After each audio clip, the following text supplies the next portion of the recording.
Bonsoir à toutes et à tous, heureux de vous retrouver pour la tranche info en direct sur votre antenne Canal 10 Télévision avec au programme de cette soirée Info 10, le journal local et régional qui sera suivi de Challenge Sport 10. Vous retrouverez Séverine Méridan pour l'actualité sportive et elle parlera notamment d'Handy Box ce soir. Ce sera après la coupure pub de 19, mais pour l'instant place au JT.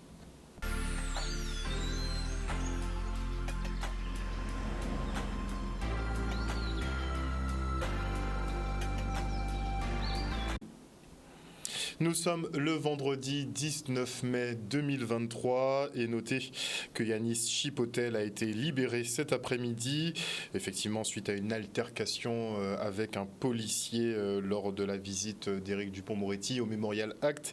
Eh bien, il avait été interpellé, il avait d'ailleurs été traduit en justice pour outrage à agent. Et si effectivement le procureur avait requis plusieurs mois de détention, eh bien finalement il écope d'une simple amende de 450 €. Et le 14 mai dernier, une femme d'une quarantaine d'années était découverte dans son véhicule accidenté à Gourbert. Et au vu des impacts sur le pare-brise et la blessure à la tête de la conductrice, les secours dépêchés sur place en avaient conclu qu'elle avait été prise pour cible par des tirs. Une version balayée par le procureur qui fait état d'un projectile qui serait issu d'un airbag défectueux. On revient sur cette affaire. J'ai déjà pu l'indiquer au niveau des médias, mais en étant très prudent. Nous avons malheureusement eu à constater le décès d'une dame de 44 ans à Gourbert dimanche soir, soit le 14 mai. La section de recherche au regard des premiers éléments d'enquête a été saisie par mes soins, la section de recherche de la gendarmerie de Pointe-à-Pitre. Et nous avons mené des investigations très rapidement pour essayer de comprendre les circonstances de ce décès. J'ai toujours dit qu'il y avait dans ces circonstances-là beaucoup de questions posées et les actes d'enquête qui ont été menés, et je pense notamment à des questions qui ont été posées auprès de structures spécialisées de la gendarmerie, je pense notamment à l'IRCGN, mais aussi l'autopsie de cette victime qui a été faite ce matin, me permettent aujourd'hui de dire qu'on n'a pas un usage d'armes à feu qui a entraîné le décès de cette personne. C'est une certitude aujourd'hui.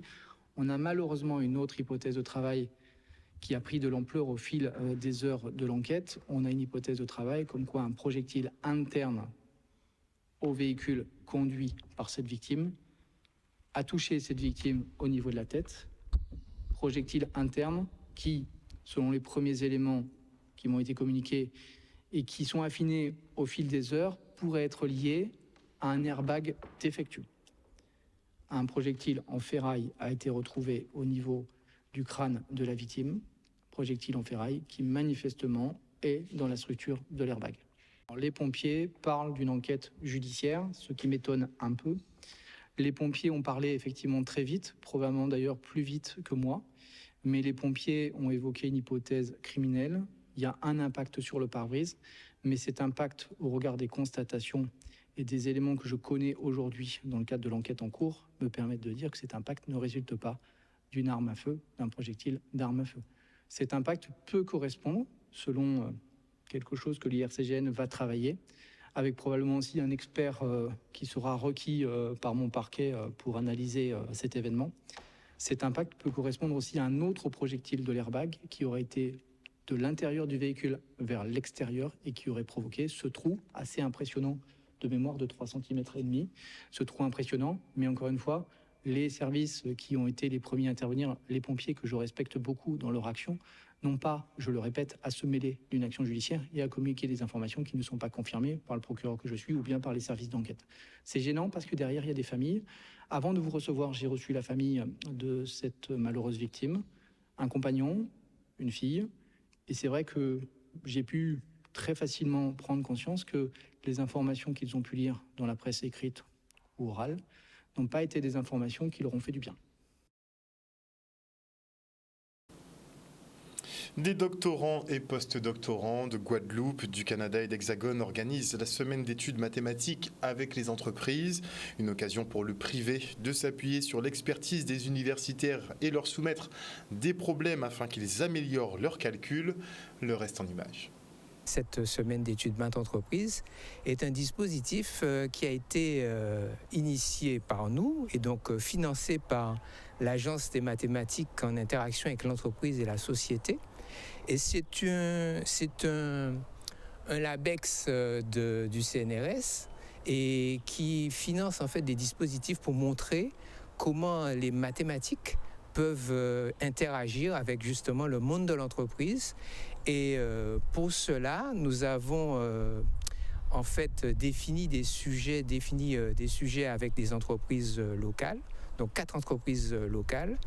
Et nous avons sélectionné des doctorants et des post-doctorants venant du Canada, de l'Hexagone avec les nôtres, et justement pour travailler en autonomie pendant une semaine sur ces sujets. C'est très intéressant de voir d'autres chercheurs, d'autres doctorants, toujours dans le domaine des mathématiques appliquées, mais pas forcément sur les mêmes sujets, et donc de travailler en équipe sur un même projet. Donc chacun peut contribuer selon ses compétences et selon ses expertises et donner sa propre contribution. C'était très intéressant donc, de voir d'autres doctorants, d'autres parties de France et d'ailleurs. Alors on a proposé un sujet qui est un sujet d'actualité pour nous, dont on attend beaucoup. Il s'agit d'un sujet qui a trait au process mining, donc qui est le cœur d'activité de Southbridge Technology.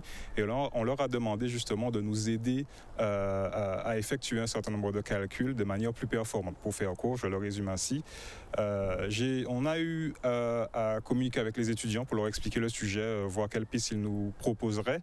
On est plutôt impressionné par leur niveau. Ils font preuve de beaucoup d'initiatives.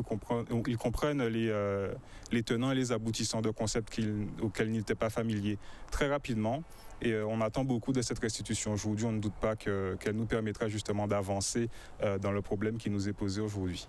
C'est une bonne expérience de travail. C'est aussi une bonne expérience au niveau de la visibilité. Donc là, ça va permettre aux étudiants d'être vus par des entreprises, de voir ce qu'ils font, de savoir ce qu'ils font. Et aussi, à nous, les étudiants, de savoir que notre travail peut être utilisé en entreprise. Donc en tant que mathématicien, parfois, on se dit que ce qu'on fait, c'est surtout pour l'enseignement et tout. Mais là, on va vraiment voir que, OK, donc voilà un problème pratique qu'une entreprise nous a donné, nous a demandé de travailler là-dessus. Et voilà comment est-ce qu'ils vont utiliser nos potentiels matheux, scientifiques. Et jusqu'à ce dimanche, 120 artisans guadeloupéens présentent leur savoir-faire au Salon Guadeloupe Expo au Hall des Sports du Gosier. En un lieu, vous trouverez tout pour l'habitat, l'ameublement, la déco, mais aussi des produits issus de l'agrotransformation. Le reportage. On a choisi de venir au Palais du Gosier parce que l'espace s'y prête et que c'est un espace qui est très joli, qui est convivial. On a 120 exposants.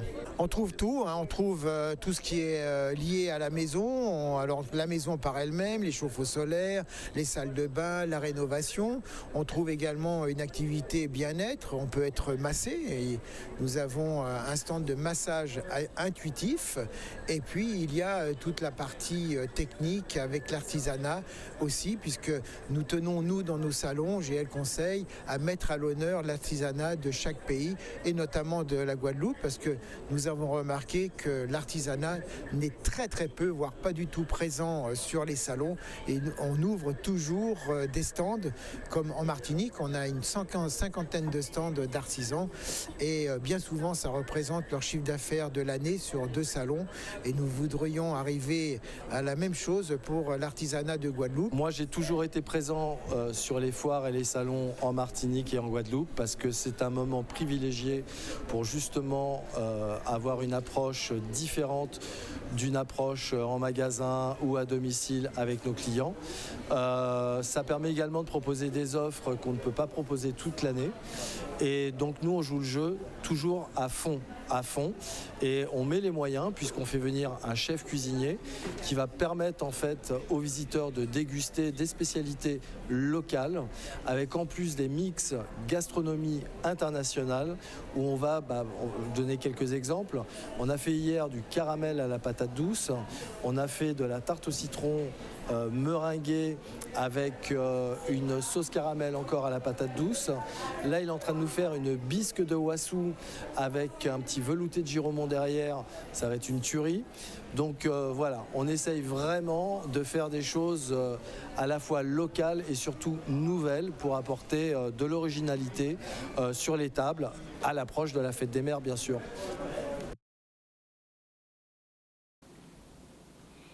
L'établissement français du sang, le lycée hôtelier et le club 41 organisaient un don du sang gourmand, une occasion de relancer les collectes et mettre en lumière l'école des métiers et de l'hôtellerie.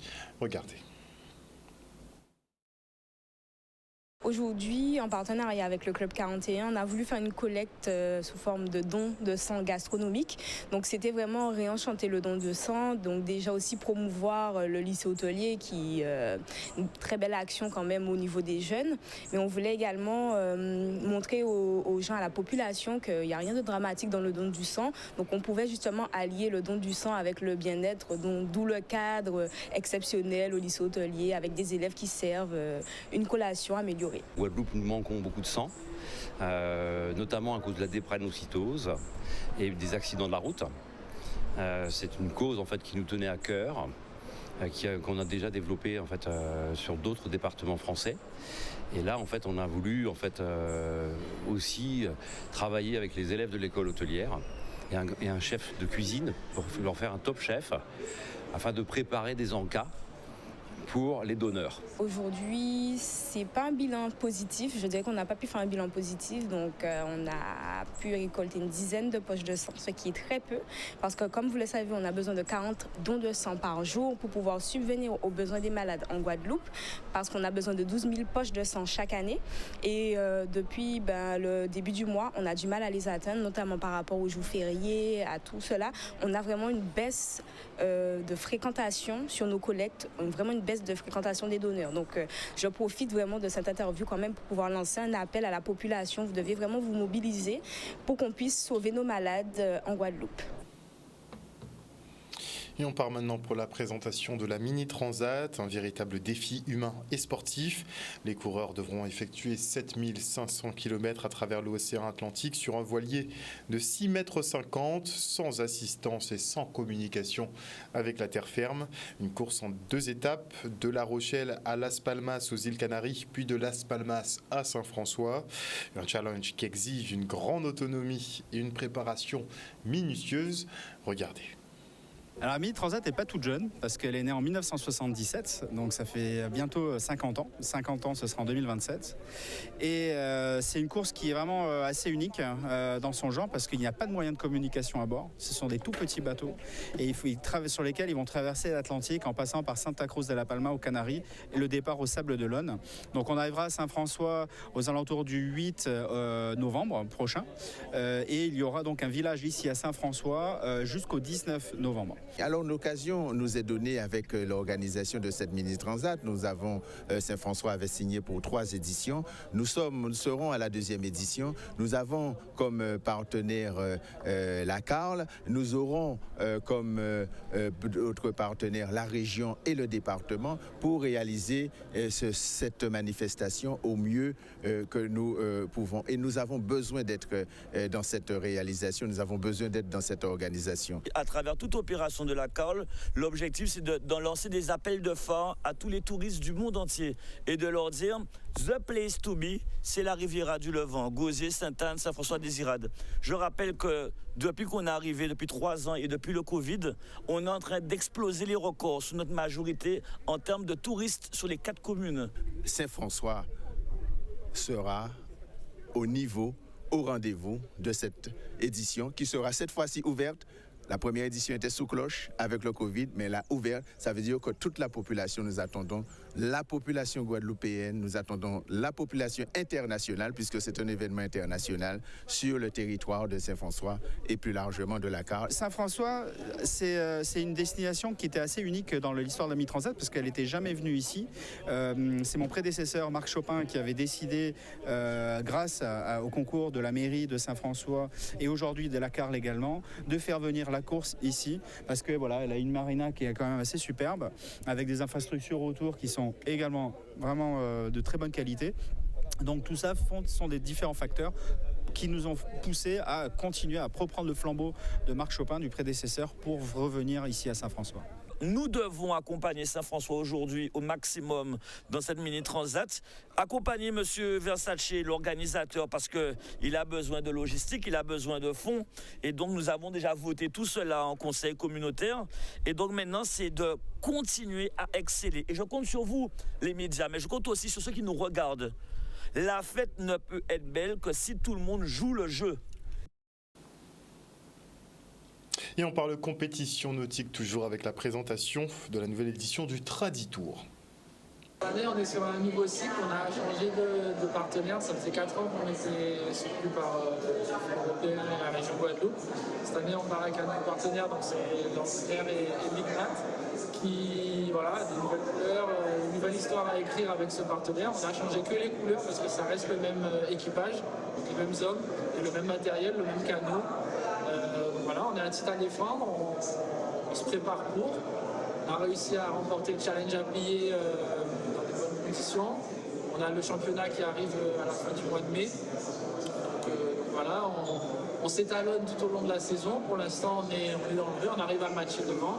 Maintenant, on sait très bien que tous les équipages montent en puissance au fur et à mesure de la saison.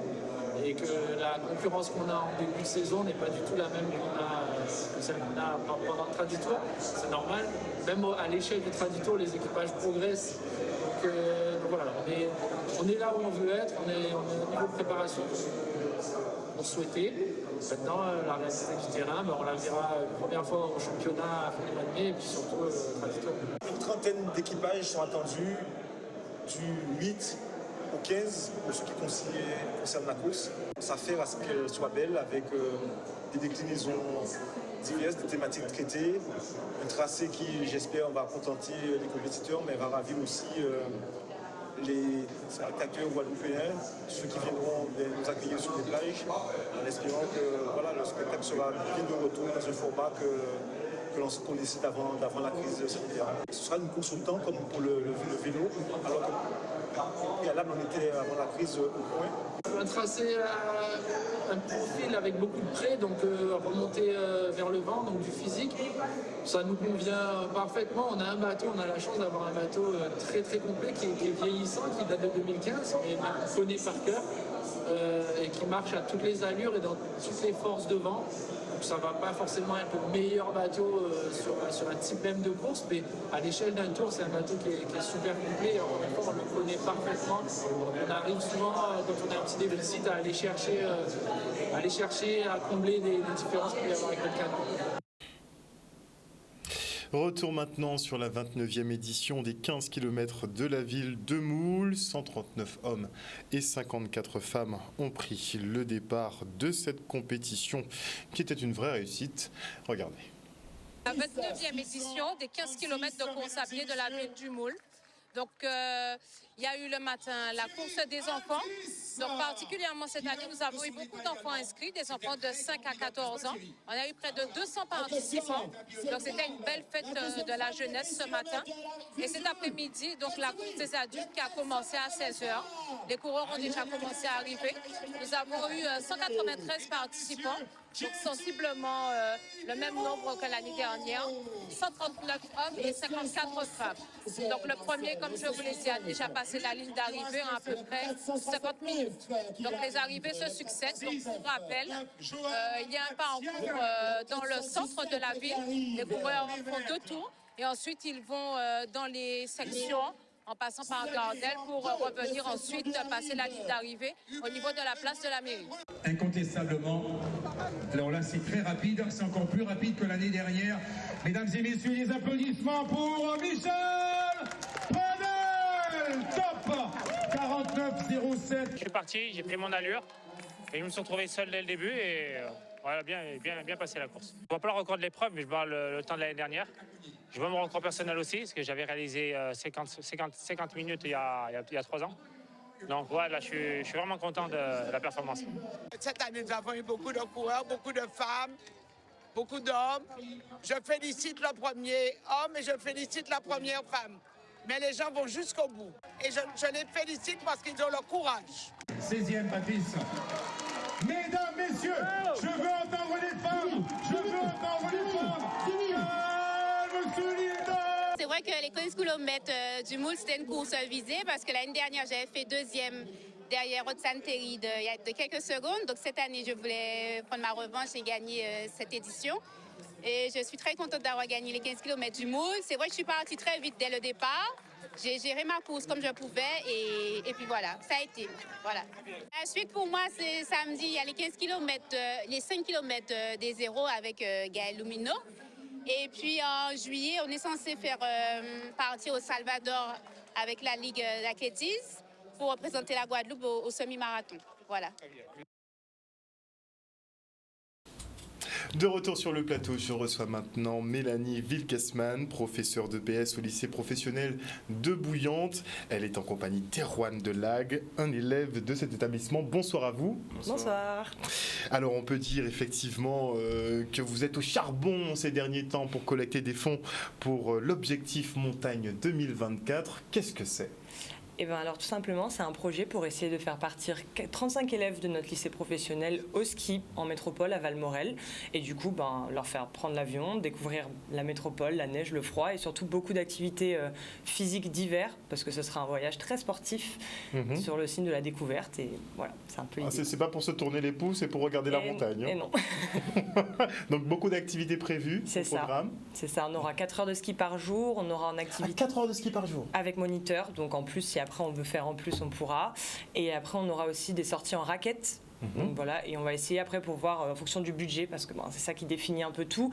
Est-ce qu'on aura assez pour faire d'autres activités à côté? Mais l'idée, c'est quand même ça. Vous nous parlerez justement de votre budget, puisque c'est toujours bien d'avoir effectivement du financement, surtout quand on part avec près d'une quarantaine d'élèves. On imagine que le coût à supporter doit quand même être très conséquent.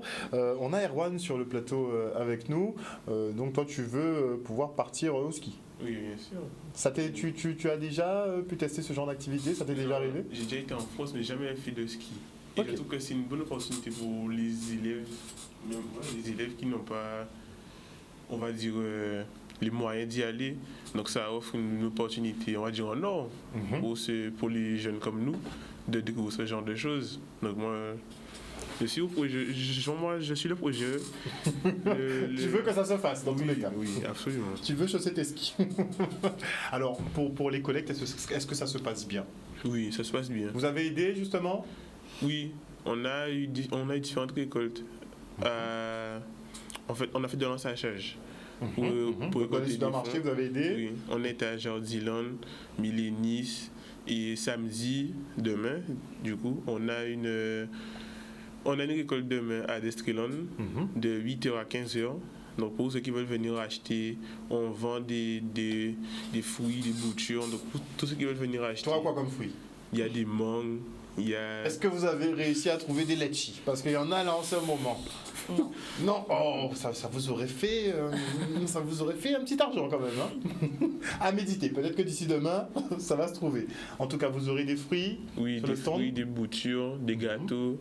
Donc tous ceux qui ont une petite faim, quand ils sont à l'extérieur, peuvent venir nous voir et voilà. Très clairement, il faut prioriser donc le stand d'Objectif Montagne 2024 pour leur permettre justement de continuer leur collecte. Au niveau du financement, est-ce qu'il est bouclé? Est-ce que tout va bien? Est-ce que tout le monde pourra partir? Je me permets juste de rajouter aussi ce que Erwan a oublié, qui est quand même très important, c'est que nos élèves, vu qu'on est sur un lycée professionnel, fabriquent des objets, confectionnent des objets. Donc demain, on aura les confections de nos élèves, donc on aura des plateaux de nos menuisiers. Et les élèves, donc, comme Erwan de CVPM, ont déjà fait des mugs. Du coup, on va les avoir aussi. L'idée, c'est de promouvoir aussi notre établissement. Voilà, de la Côte sous le vent. L'idée, c'est que... Très bien. Et le budget, alors le budget, c'est un très très gros budget. Du coup, non, il est clairement pas bouclé encore. Mais on a quand même récolté 20 000 € en l'espace des 5 derniers mois. Parce que, comme Erwan qui est très très très souvent là, on charbonne tous les samedis, comme il a dit, de l'ensachage. On a fait une grosse tombola et surtout on a des sponsors. Donc c'est grâce à eux qu'on avance et on en a toujours besoin. Donc l'idée c'est que si vous avez des entreprises ou quoi et que vous voulez aider la jeunesse guadeloupéenne, clairement...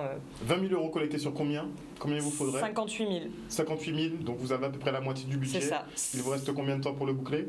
Le projet il est en janvier, le départ il est en janvier, sachant que pour l'instant on n'a pas encore fait les demandes au niveau régional, parce que au niveau de la région, vu que c'est en juin qu'on pourra la faire, j'ai déjà contacté toutes les mairies aussi, mais on attend des retours. Donc, vous préférez sécuriser une grosse partie du budget clairement, même clairement. Moi, on sait que ça, on est sûr de l'avoir parce que c'est nous qui charbonnons pour l'avoir, quoi, en gros. Très bien. Donc des collectes seront prévues peut-être tout au long de l'année. Tout au long de l'année. Après, là, vraiment, on s'était fixé que qu'en juin, on est vraiment quasiment la moitié. Donc, on s'était fixé 25 000 €. Donc, je pense qu'on y arrivera parce que vu tout ce qu'on a déjà. Mais on s'était vraiment dit avant l'été qu'il fallait qu'on ait une très, très grosse partie du budget, quoi.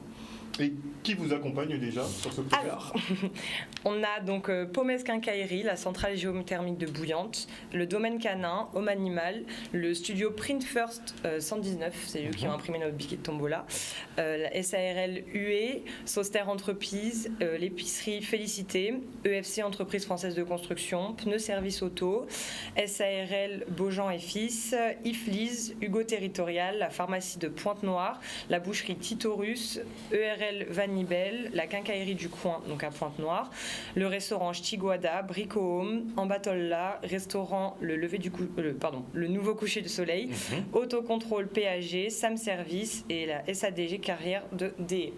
Voilà, ça c'est il y a quand même pas mal de privés qui vous suivent. Oui. Ça c'est une bonne chose. Ouais, donc ils approuvent effectivement déjà sur le projet, ça c'est très bien. C'est ça. Mais si effectivement d'autres entreprises, pas que de la Côte-sous-le-Vent, parce qu'on a vu qu'il y en a pas mal quand même qui sont de la Côte-sous-le-Vent. Ils se sentent plus concernés aussi. Après nous on prend de tout, nous, clairement. Après on a aussi une cagnotte en ligne pour les particuliers. On est sur tous les fronts clairement. Mais il faut être opérationnel. On est opérationnel, on a un compte Instagram et une page Facebook où on partage tout ce qu'on fait. On essaye d'être présent. L'idée c'est que quand on partira, la page Instagram et puis la page Facebook, les gens pourront nous suivre et du coup voir que on y est arrivé. De toute façon, on y arrivera. On n'a pas le choix. Enfin, c'est sûr, on va y arriver. Donc, dans tous les cas. Mais voilà. Si jamais il y a quelqu'un qui a une entreprise qui veut nous aider, ou même juste un particulier, n'hésitez pas à aller sur notre page Instagram, page Facebook et un petit like, un petit follow, ça aidera toujours. Et on lance aussi un appel aux équipementiers sportifs, on ne sait jamais, puisque les tenues aussi, il faut les équipements. Ça c'est un très gros coût aussi, donc si peut-être il y a des petites choses qui traînent, je sais pas, vers Décathlon par exemple, on ne sait pas. Mais même des particuliers, parce que pour l'instant on a récupéré je ne sais combien d'habits, vraiment, de même qu'on a ramené de métropole, des gens de Saint-Martin, des gens d'ici, qui nous ont dit on a des pulls qui traînent, et qui nous ont ramené, on a reçu pas mal d'habits, donc si par exemple demain vous passez à Destréland et vous avez un petit pull, une petite doudoune ou quelque chose qui traîne, nos élèves à Bouillante, il fait pas très froid, quoi. Donc ils ont des jeans, des petits sweats, mais là pour aller skier, pas les vêtements vraiment pour l'hiver, prêt pour. C'est ça. Et l'idée c'est que ce projet puisse peut-être se pérenniser. Donc tous les habits qu'on récolterait, ils finiraient pas à la poubelle, quoi. C'est vraiment pas le but. Donc si vous avez besoin de place dans vos placards, vraiment, n'hésitez pas. C'est l'occasion effectivement de faire des heures. La cagnotte est disponible où ?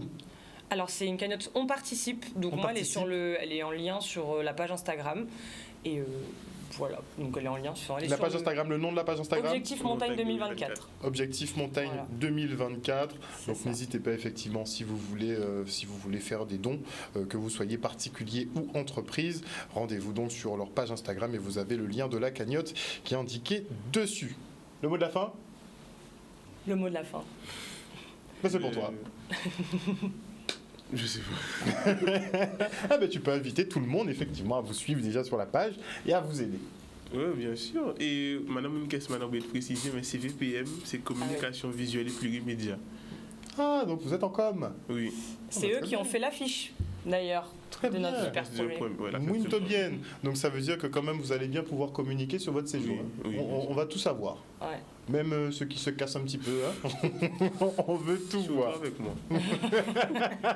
Mais après, ce sera découverte pour tout le monde, donc je pense que le niveau ne sera pas très... On va voir.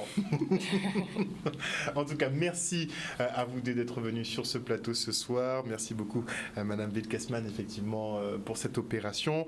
On sait que c'est pas évident d'organiser ce genre... Déjà, une sortie scolaire déjà sur le département, c'est compliqué. Une petite sortie en bus, c'est très compliqué. Donc, a fortiori, emmener 40 élèves en classe de neige, sincèrement, chapeau. Franchement, je sais pas... Vous avez pris une grosse charge. Mais je suis pas toute seule, quand même. même, on est plusieurs collègues. J'ai pas tout sur mes épaules. Très on est bien. plusieurs collègues à gérer, donc merci Très à bien. eux aussi, et les parents, et surtout les élèves qui sont impliqués, quoi, parce que s'ils n'étaient pas là, clairement. Quand même 20 000 euros récoltés déjà en 5 mois. C'est énorme. C'est quand même du gros boulot que vous avez déjà fourni. Donc on verra effectivement, on attend la clôture du budget et votre départ. Merci C'est ça. encore. Et voilà, chers téléspectateurs, nous sommes arrivés au terme de ce journal. Petite info pratique pour le week-end. Notez que suite à une contamination des eaux, la baignade est temporairement interdite dans les rivières de Bras-David et de la cascade aux Écrevisses. Il vous faudra opter effectivement pour d'autres sites, en tout cas pour les prochains jours. Une bonne soirée à vous à l'écoute des programmes de Canal 10. Je vous retrouve lundi. Bisous tout le monde.